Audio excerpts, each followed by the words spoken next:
The Kansas wind, a constant, rasping presence, was Callum Reed's only true companion. For 6 years, he had coaxed life from a harsh patch of prairie land far beyond the familiar sight of Dodge City, his days measured by the slow drag of the plow and the lowing of his few head of scrawny cattle. Callum was a man of quiet habits, shy to the point of pain, with hands more accustomed to the feel of rough wood and dry soil than the touch of another person. His frontier existence was solitary, but it was predictable, and predictability, he had learned, was the closest thing to peace a man could hope for in the sprawling, untamed West. He valued the thick silence that enveloped his cabin, a silence that allowed him to avoid the challenging, mirrored gaze of human interaction.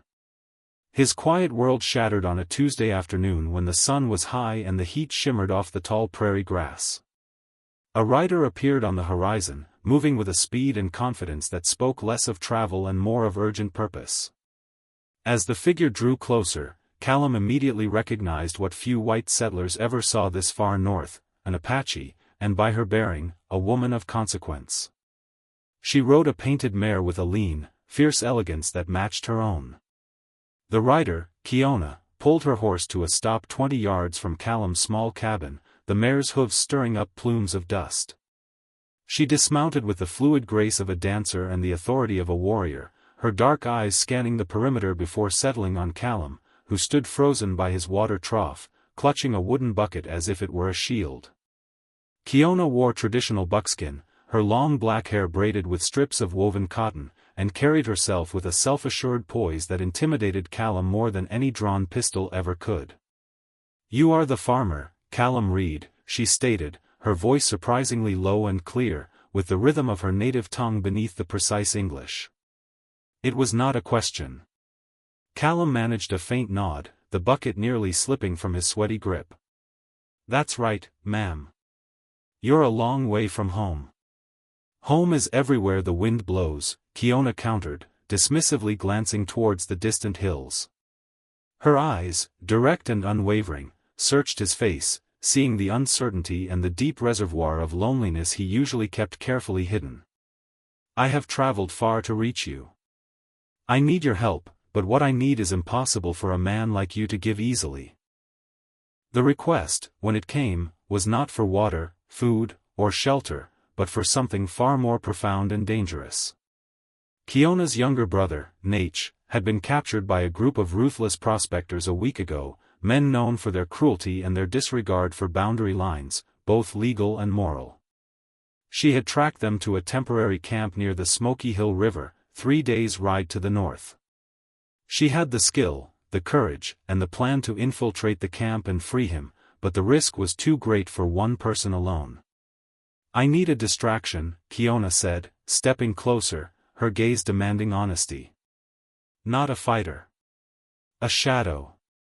A settler, a white man, who is entirely unnoticed, who can ride with me and be seen near the camp just long enough to draw the attention of the 2 guards on the perimeter. They must think you are merely lost, perhaps intoxicated, anything but a threat.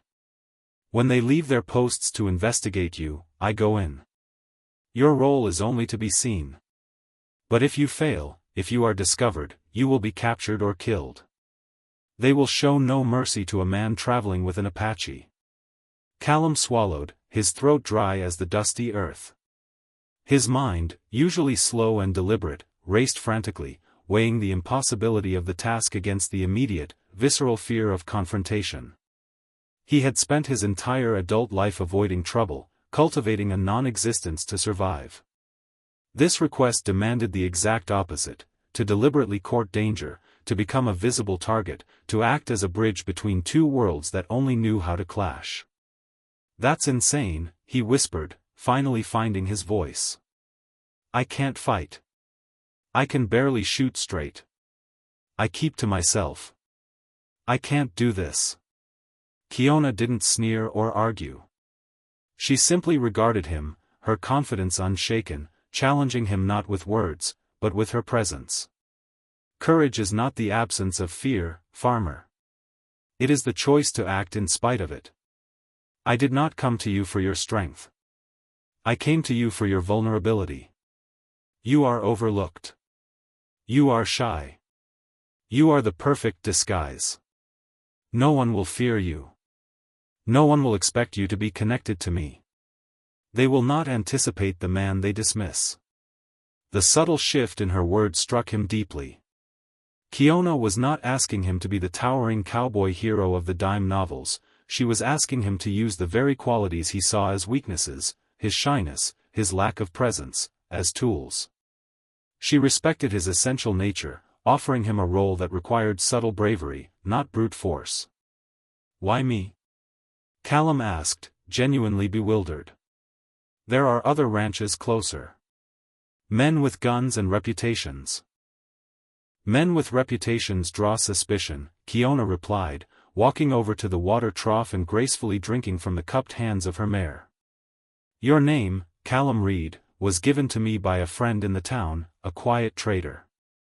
He said you were a man who always paid his debts and never sought attention. He said you were honest.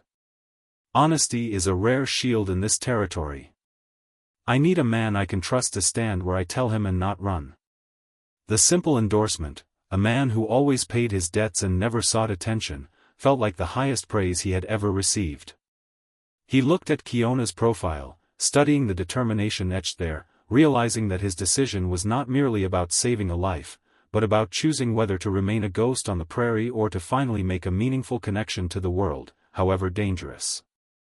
The silence returned, but this time it was thick with the weight of destiny. The wind stopped feeling like a companion and started feeling like a judge. He put the bucket down, the clatter startling the mare. He took a long, shaky breath.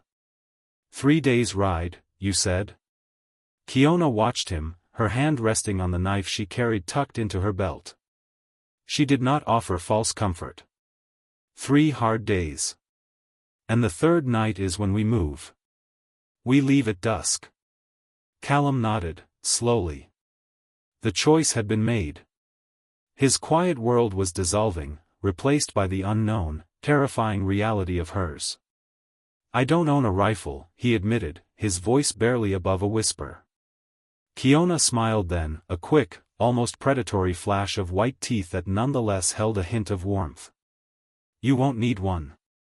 You will need thick skin, sharp ears, and the courage to be seen. That night, they rode together under a massive, star-dusted sky. Callum, nervous and rigid, felt dwarfed by the landscape and by the presence of Kiona beside him. She was a master of the land, moving with an instinctive knowledge that was alien to his farmer's deliberate steps.